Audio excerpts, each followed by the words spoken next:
Hi, it's Britt from Aspire bringing you the tips and inspiration you need to transform your body and mind. Now, every week, our viewers, just like you, submit questions online for us to answer.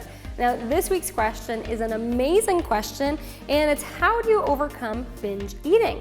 And this is so important because I see this a lot in the fitness industry, and it's usually caused by an unhealthy relationship with food.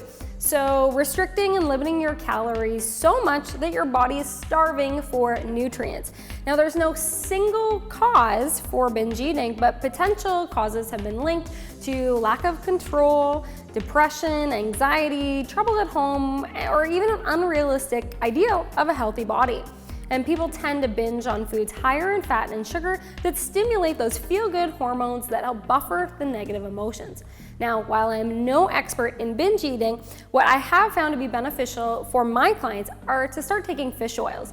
Now, fish oil helps increase serotonin levels in the brain, which is one of our feel-good hormones. Now, remember, foods high in fat and sugar also stimulate those same hormones. So by taking fish oil, we can help our body naturally produce what we're getting from those foods high in sugar and fat.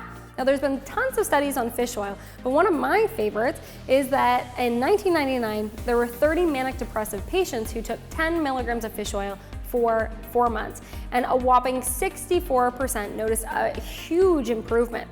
Now, I usually recommend hyperdosing for the first 2 weeks, 10 to 20 grams per day, divided between morning, noon, and night.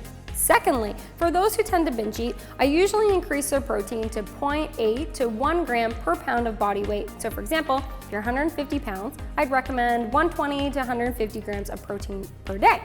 This is so you feel full throughout the day, lessening your chances to reach for the junk food. Now, everyone is different, and it depends on the reasons why you're binge eating, but another rule of thumb for me is to let the client have whatever they want. So typically, when someone binge eats, it's because they restrict a food or a food category for a period of time. So let's say someone restricts chocolate all week. Then on Saturday, they allow themselves to have chocolate. What happens is that they've been waiting so long for that chocolate that it's hard to just have a small amount. I mean, that requires a lot of willpower.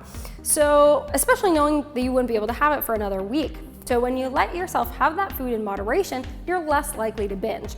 I allow my girls 10 to 30% of their calories per day to be whatever you want. So for example, if you were eating 1,500, 150 to 450 calories would be consumed by foods that would normally be considered off limits. And the ratio there is really dependent on how many, what your eating habits are right now.